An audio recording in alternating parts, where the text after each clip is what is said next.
Little farmer, so probably one is the most I have to blow your nose. So you put your fingers sort of above your nostrils and you do both first and then you do one each time. So you go, you do this side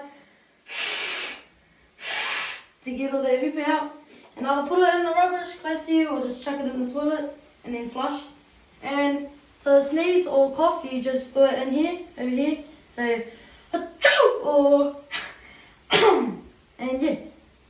Good boy. And then what would you do after blowing your nose? Wash my hands just in case all those germs.